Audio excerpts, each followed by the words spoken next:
Welcome everyone to the Whole Shot Theatre today. Thank you so much for joining us. It's a really full audience tonight, and hopefully there's a lot of good energy in the crowd. So we are here for our third Evil Live. So this is the third Energy Voice Out Loud live recording of a podcast that we've done so far. So we've done one in Aberdeen, which is where a lot of my colleagues are based in the DC Thompson office up there, and also in the Caves in Edinburgh. And now we're here in Hull today. So I want to thank, first of all, our sponsor, D20, which is a fund investor in Nexos. And we've got Scott today representing Nexos on the panel.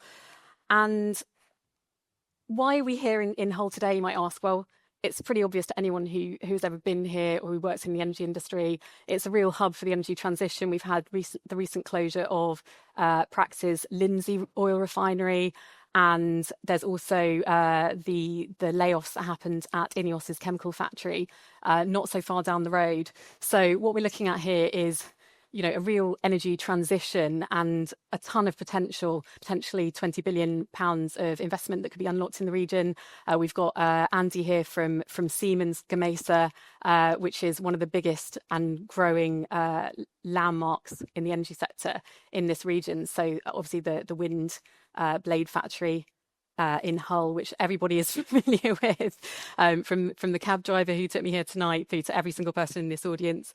And I believe Siemens has been here for a decade already, and that's only growing. So first, I want to talk about regeneration, and that's going to be a really big theme of today's panel. So Labour's industrial strategy builds on the party's promise that it would invest in regenerating the UK's industrial heartlands in regions exactly such as this, so the Hull, the Humber, as well as the northwest of England, specifically through energy and the energy transition. So one of the first questions that I'm going to put to our panellists here today, so we've got representatives from Nexos, Siemens Gamesa, National Gas, and also Centrica Energy Storage. I'd like to ask the panel, how are Labour's policies helping to build out new infrastructure in the industrial heartlands today, and likewise facilitating investment in the energy transition? So, Andy, should we start with you? Thanks. Thank you. Thanks, Jessica. It's an interesting topic. The current government actually chose the Siemens Gamesa site in Hull to be the launch pad for the Clean Energy Action Plan, the 2030 Action Plan. And I think there's a reason for that, there's justification for that. And I think it supports some of the messaging that you've just shared. This region really is a hub for renewables, and the potential in this region continues to grow. In terms of their support, of course, shining a spotlight on this region, and we're talking about that tonight as well, is crucially important to attract that investment to the region and to develop those opportunities. So I think that, from our perspective, from my company's perspective, we're here, we're established, we're already there. And of course, we feel as though we're contributing in the same manner to draw others into this, because we're proving what's possible in this region, alongside a lot of other fantastic businesses in this region as well. Fantastic. Daniel, I know that you obviously operate across the country. Have you got anything to say about Labour's policies and the regeneration of this area in particular, the Hull and the Humber? Yeah, so we at National Gas we're a 3-molecule strategy. So we're methane first and foremost, hydrogen, carbon dioxide. We really see the Humber East Coast as being one of that key industrial clusters where we can actually start getting the 3 molecules working together. And it's about that transition. So it's how do we keep methane flowing, the methane network up and running, which keeps industry in the Humber in this area provided with industrial gas. We're not your heating gas that goes through your kind of GDNs. We're the industrial 70-90 bar network that moves most of the gas within the UK. What we've got here within the Humber is the right cluster and the right mix.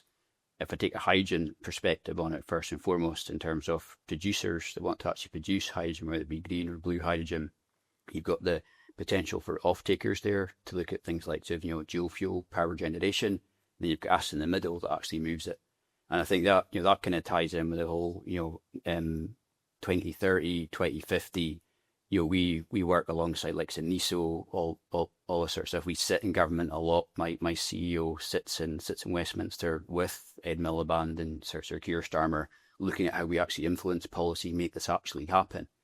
But I think the thing for us is we've got to do it. And that's the key bit for me sitting here today. And I look at where Andy is from a wind point of view. Myself and Hazel were just actually chatting about that. We want to get where we are on the 3 molecules in terms of methane, hydrogen, and CO2. We want to be where you are with offshore wind in the years to come. So it's getting that Labour policy actually moving and actually seeing some of these actual projects come to fruition. And here is the right place to do it. You've got the right mix, the right energy mix of companies, the right skills, because the skills that we need are no different to what we use in the current methane network. It's exactly the same skill base, allows us to transition those skills across, and the volume of work is stratospheric. If you actually get it moving, we've got work here to go and create the UK economy for the next 10, 15, 20 years to come. Fantastic. So you mentioned there the 2030 net zero goals. How important do you think Hull is? Scott, I wonder if you've got any thoughts on this from a supply chain point of view, potentially.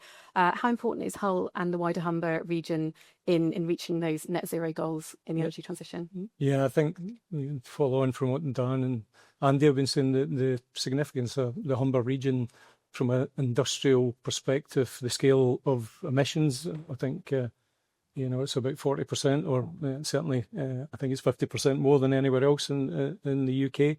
So it's got the requirements to deal with decarbonisation, but it's also got the infrastructure, free ports, etc., that allow companies like ours to invest. And as I say, it's got the ingredients of the skilled workforce.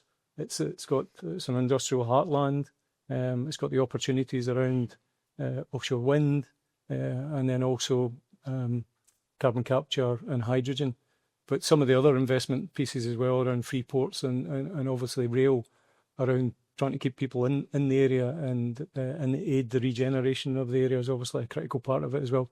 So for companies like Nexos, yeah, it was a no-brainer to invest in Hull, and we've also invested through a company, PowerStar. It's one of our group companies as well. We're based in Sheffield, so it's a key area for us.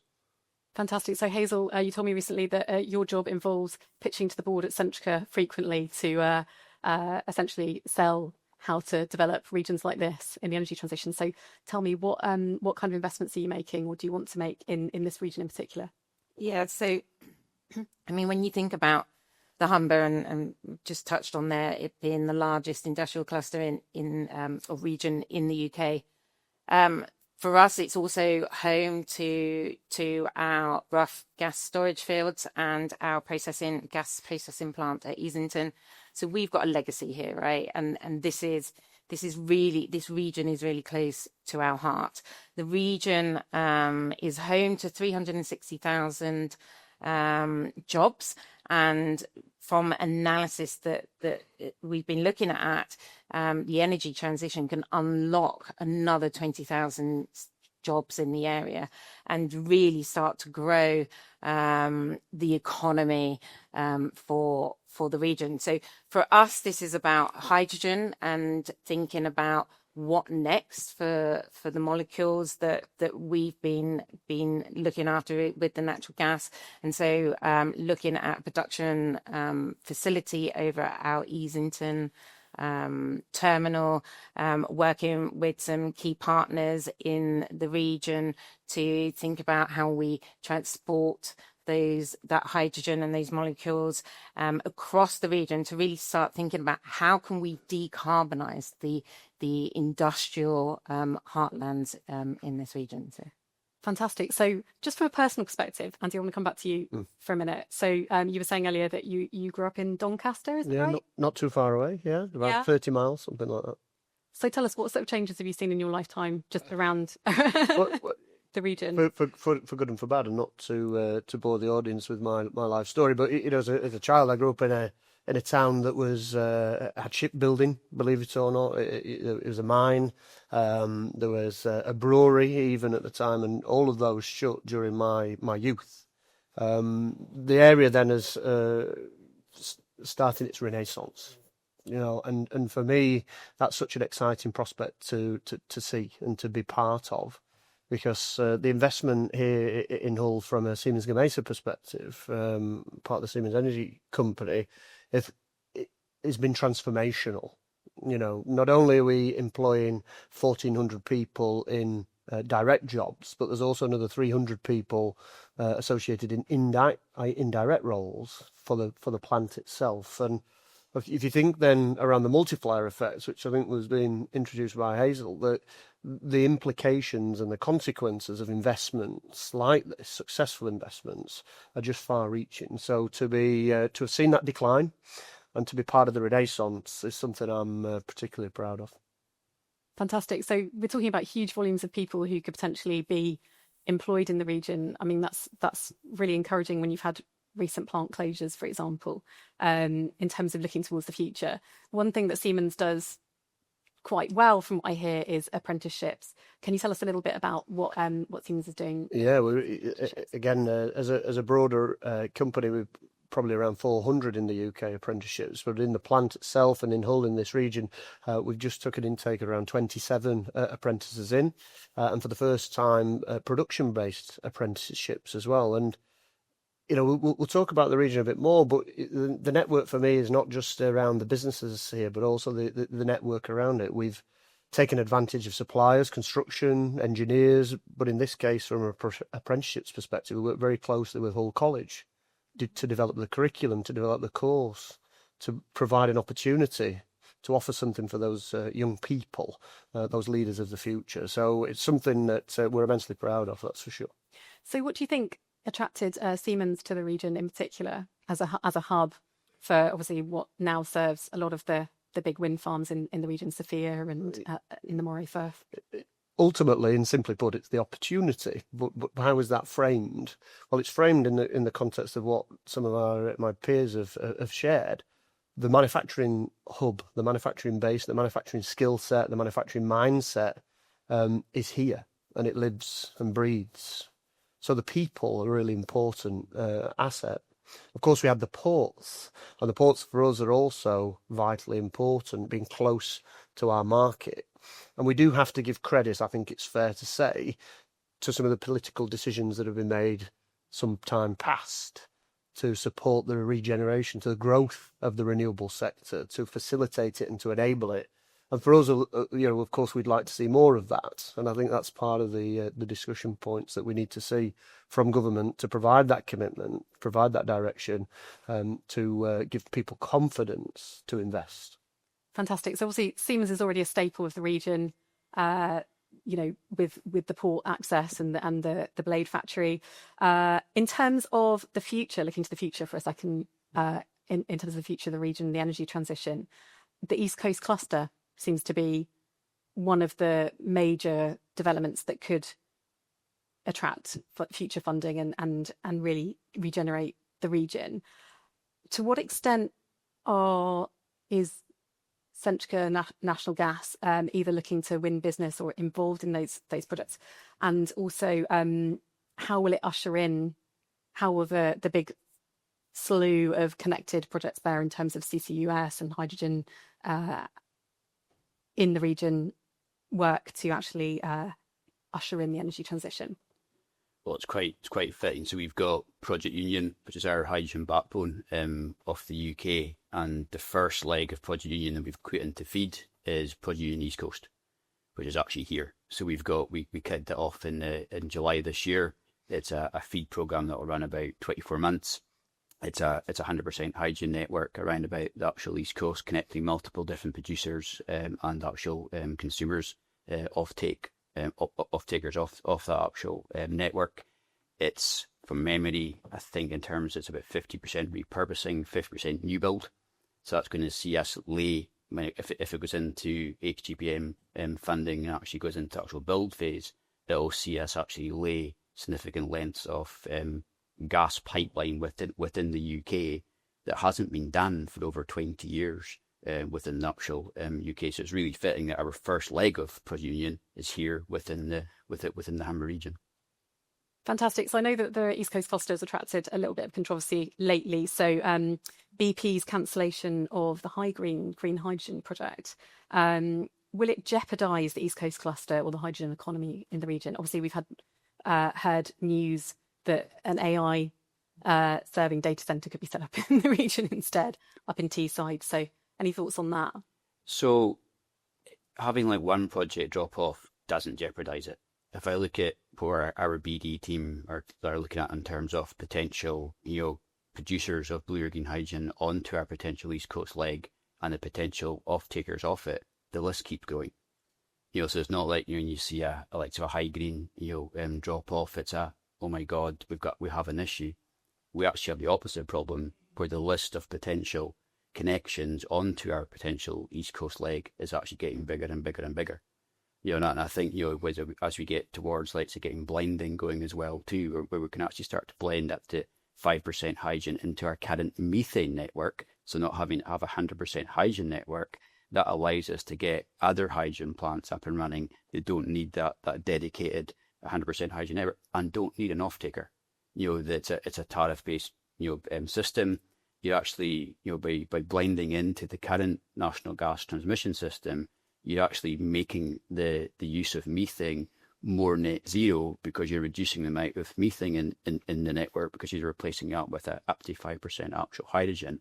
That allows us to unlock smaller sort of hydrogen plants in other areas of the actual UK as well too. So fantastic. So you've got onto the subject there of hydrogen blending, really core topic. Yep.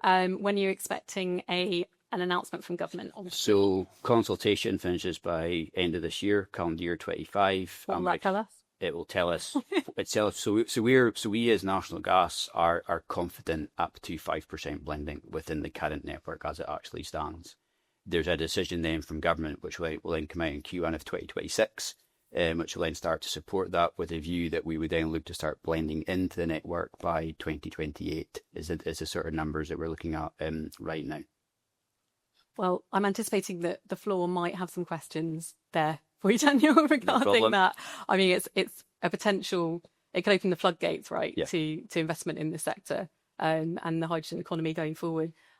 So, it's no coincidence, really, that the government has chosen, aside from the industrial heartlands, this region in particular, to decarbonise through investment and through backing through its funding of Track 1 CCUS projects at the East Coast Cluster, these sorts of energy transition projects. And that is because nearly half of carbon emissions in the UK are already generated in the industrial regions of the Teesside and the Humber.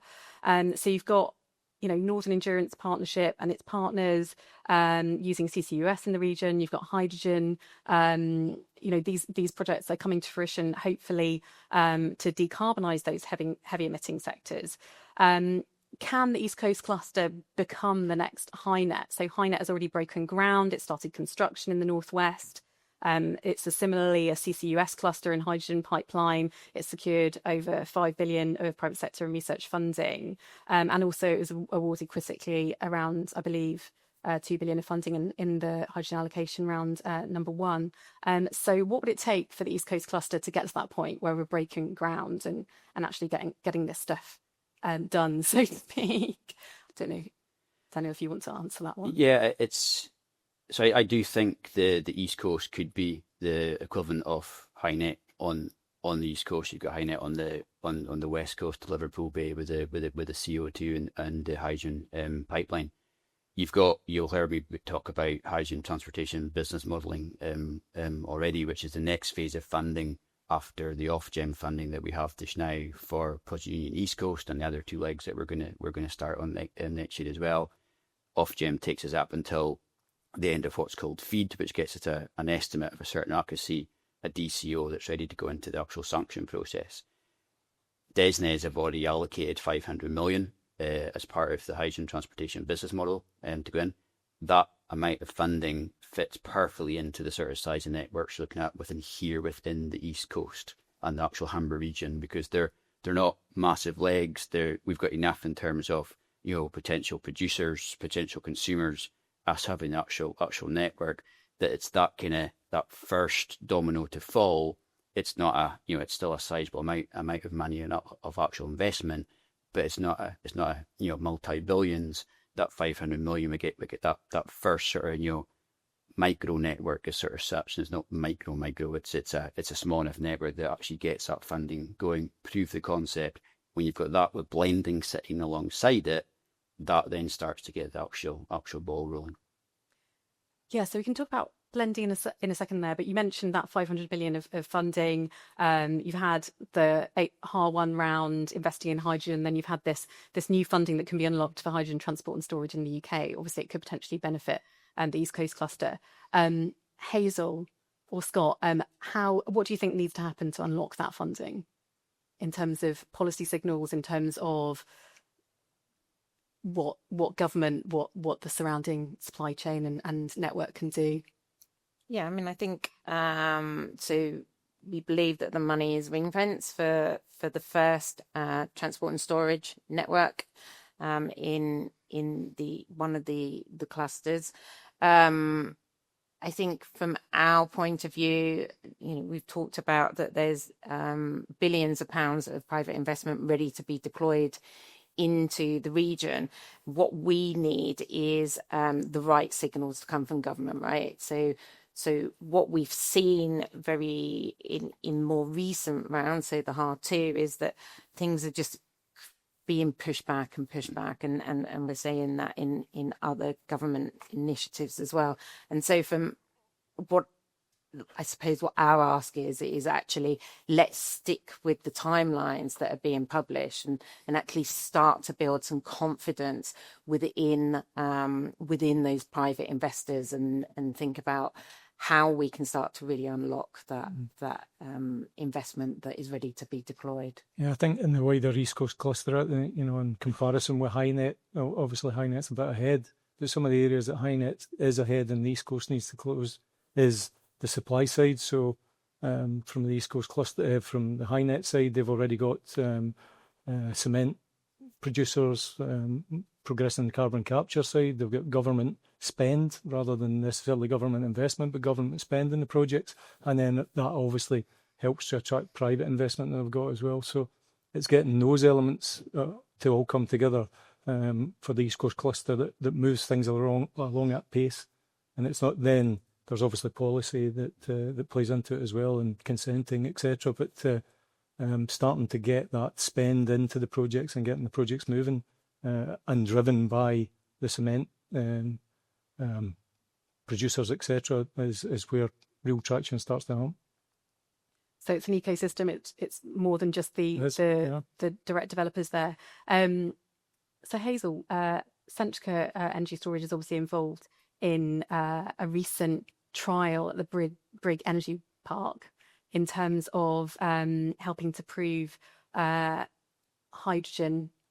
I think that was announced last month in September by the company. I just wondered if there's anything you can tell us there about what Centrica Energy Storage is doing in terms of really moving forward hydrogen usage in the UK, hydrogen production. Yeah, so Centrica's involved in multiple R&D projects where we're really looking at innovation in this space, and then really taking those trials and thinking about how can we scale them up to start unlocking this ecosystem and really driving energy security and resilience through energy transition. Fantastic. And that project isn't too far from here. Is it? Remind me where Brigg is based? So Brigg's in on the South Humber. Lincolnshire. So it's still all part of that East Coast cluster. Fantastic.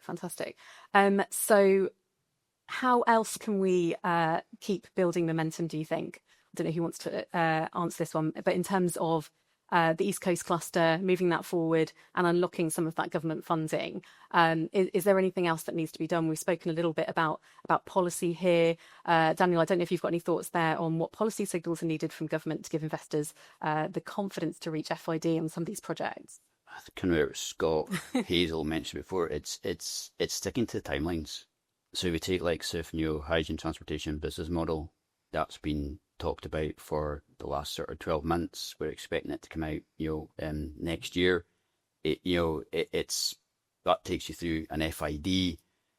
It's actually getting those timelines and actually sticking to them. So it's probably the biggest shout out to Mr. Miliband and Desnes is to give us some dates and actually hold us accountable to those dates, because we're ready to do it.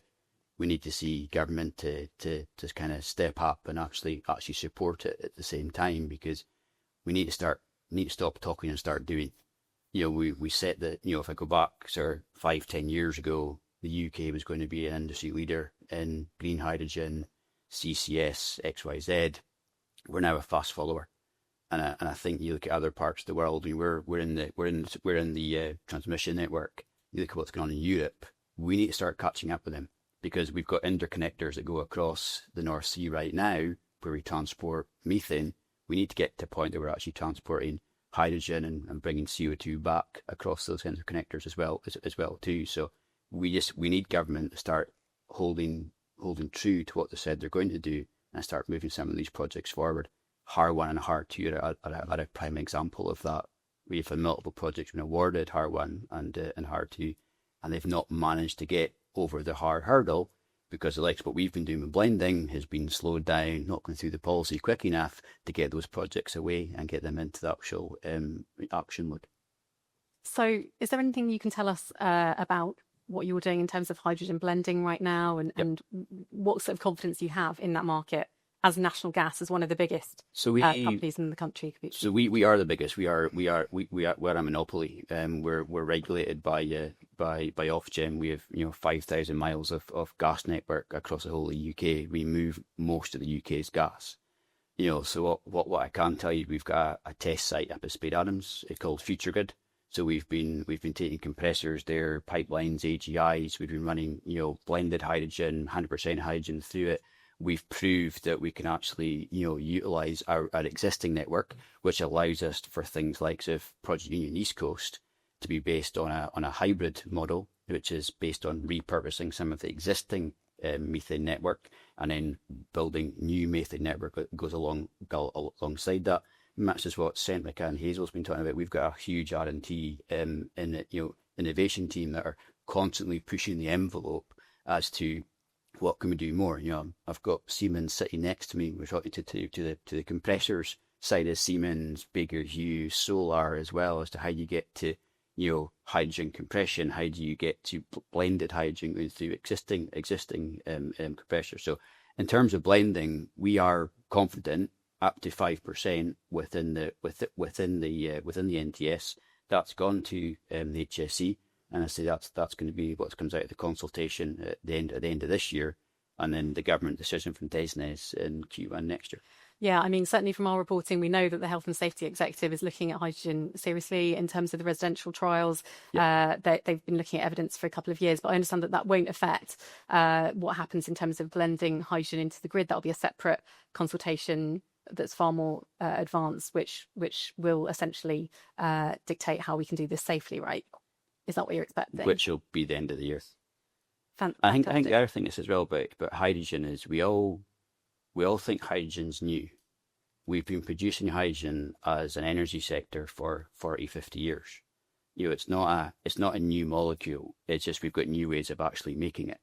So the whole thing's about putting it through pipework, putting it through existing chemical plants and so forth. We've been doing that for an awful long time. So how we actually handle hydrogen, we've got a lot of experience, a lot of knowledge in that already as an actual industry, and that's what we've been doing a lot with our actual network, is how we bring that knowledge into the actual national gas transmission system to how we actually handle it within a methane network as well. So I don't want to put a spanner in the works and slow down the panel, but but just in terms of what you're saying there, in terms of actually upgrading the gas networks so that they can convert from methane to handle a volatile gas like hydrogen. You're already doing that. So how are you doing it? What's the safest way to do it? So we're not already doing it. So we've done tests as to how we do it. I'm saying as an actual energy industry, we've been producing hydrogen in petrochemical plants for producing part of how we produce kerosene, all these sort of things as well. So it's not a new technology. So there's already standards, philosophies, principles, safety implications in place here. What we're doing with the National Gas Transmission System is how do we then take that into the actual NTS, test our network to be able to handle it. And that's why they say, HSE has been heavily involved with what it is we've actually been doing. Future Grid was something we set up with DMV to go and do a lot of these tests on our above ground installations, on our actual sort of taking old compressors, running tests on them as well to see make sure the leak paths are no more. There's no more more volatility to what you have from a methane point of view and so forth. Okay, so the testing's being done, the trials are ongoing. So hopefully, there'll be, it'll essentially be firing the trigger gun, or the starting gun rather, in December by the sounds of it, on what could potentially be quite a big industry. I mean, we've heard here potentially 20 billion or more in the energy transition in the region. So we talked about some signals other than policy when we were having a conversation backstage. So I just want to ask, in terms of these signals that are coming through the pipeline in the next couple of years, to pardon the pun, what sort of lever do you think things like the Hydrogen Propulsion Manufacturing Task Force, the Hydrogen Society Roadmap, the Clean Energy Superpower Mission, what sort of levers will be pulled by these other factors in the next few years, and how will that shape these industries and reaching final investment decisions on projects, do you think, in the region, or will they not, or is it consequential? And I think it's a mix of everything, and it all comes down to economics. We've got to get to a strike price with hydrogen, and that's why blending is so key initially, because it gets the industry moving, because it's then not based on you've got to have an off taker. Your off taker is us as your actual pipeline, and a 2 to 5% blend. You're talking a hydrogen production plant of between 0.5 gigawatt and 750 megawatts of green hydrogen. So it's a big scale you can then put into the actual national gas transmission system. That gives those developers the ability to then have it gets capex on the balance sheet. They can then actually they can get revenue moving, because they then got a movement to actually do it. It is a transition. We're very much, that's why we've got a 3-molecule strategy. We very much see that it is methane first and foremost, but we know that hydrogen and CO2 plays a big part of the actual future. How that works out from a transport point of view, time will tell. From a previous life, I know that to produce transportation spec hydrogen is very, very high spec purity, very dry hydrogen. To do that, you then got where you store it, how you move it, all these sort of things. But there's definitely a market there as well. But it's getting it moving first, and then the other bits of it will come along. Sorry to jump in, Jess, but I've got to ask. I can't help this up. Your comment, Andy, about the renaissance of the region. Right. Listening to all that, and I must admit, some of that does go straight as my ears. Listening to all that, and I guess this is for Andy, who's employing thousands of people in energy transition, and Scott, how excited do you really get about that? Can you tangibly envisage renaissance acceleration through that activity? I think some of it comes back to the economics. We're very fortunate in offshore wind, as I think it was discussed previously, that we've got over that initial inertia, if you like, in some respects, and actually, obviously, clean energy through renewable sources and wind power, offshore wind power in particular, is one of the most cost-effective means of producing energy, if not the most cost-effective means of producing energy. So you can certainly see what's possible. Yeah, you can certainly see what the potential is if those barriers can be overcome. And I think that's partly the point that's being made. The trick is how. Of course, the trick is how, and some of that is through some of those long-term commitments, those governmental commitments, the policies that need to be in place to underpin that. And we saw some of that in the wind power sector, and my predecessors and those in government as well can take credit for working through those topics. But as I said previously, there's obviously always more that can be done to accelerate further investment further. So, can I see that renaissance? Yes. Are there clearly hurdles to overcome? Absolutely. And then that unlocks the barriers for entry. I mean, just on a hydrogen perspective, for a wind turbine perspective as well, you may not appreciate, but we have a test centre in Denmark already producing hydrogen from a wind turbine. Imagine then the potential of turbines out at sea producing either energy or hydrogen. It's possible.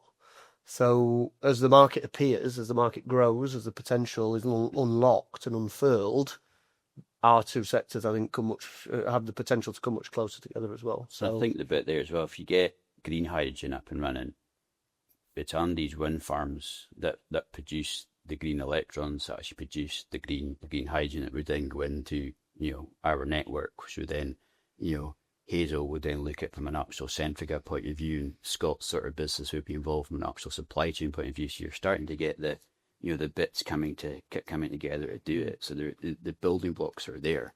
We do get, just to answer your point, we do get excited with the potential. That's why most of us are here and why we're investing here as well.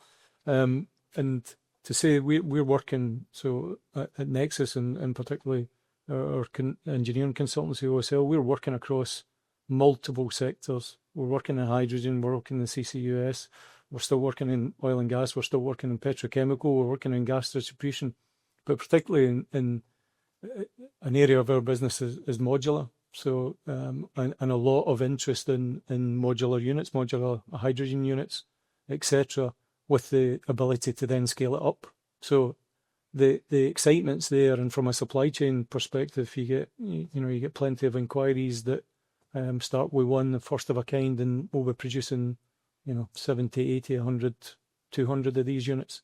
But then the inertia sets in, or the project stall, and that's where the government initiatives around transportation, around a just culture transition, they're important in order to create the market. That's what they're there to do. And once the market's there, then things start to move a bit quicker. So it all obviously all ties in together. Can I just ask each of the panelists here a question just about I want to talk about Chris Stark for a minute, who's speaking tomorrow. If you do get a chance to have a chat with him on the sidelines, what will the most important questions be that you'll ask Andy, first of all? What would you ask him? We were very, very fortunate because Chris has been to the plant in Hull and been to this region, as I mentioned earlier. So, of course, we were able to have some of that dialogue and some of those discussions. So we're very privileged to find ourselves in that position. But we just talked about the opportunity. We talked about what we're discussing at the moment, and that longer term forecast, that commitment, that clear direction, a joined up energy strategy for this country, not skewed by political differences, if you like, but ultimately that's the clarity I believe is needed in the sector to afford that investment and to unlock some of the potential that my peers here have already outlined. Daniel?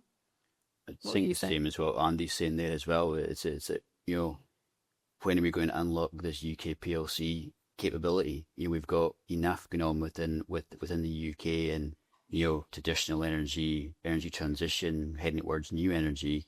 Let's get the policy coming together to get, as Owen keeps talking about, get that renaissance going. When I look at my curves from national gas point of view in terms of workload ahead of us over the next 9 to 10 years, it's phenomenal. We need to get after it.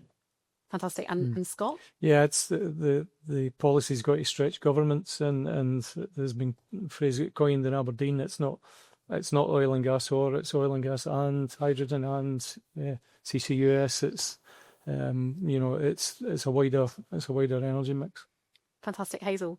Yeah, I mean, it's difficult to add too much more to what's been said, but I think ultimately this isn't, I don't want to sit here and say, oh, we've got these problems and it's all down to the government to unlock it and say that, that's the reason why we're not moving forward. And so for me, it's about, okay, how can we help you to help us?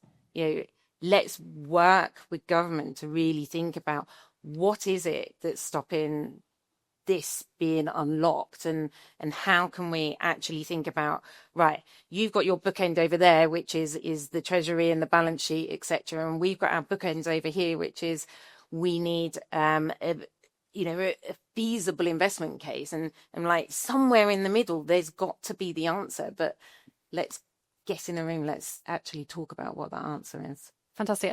And you, I think, in terms of pitching to the boards, in terms of the vision that you have for the hydrogen economy in this region, it goes beyond the trials that you're doing at the moment, doesn't it?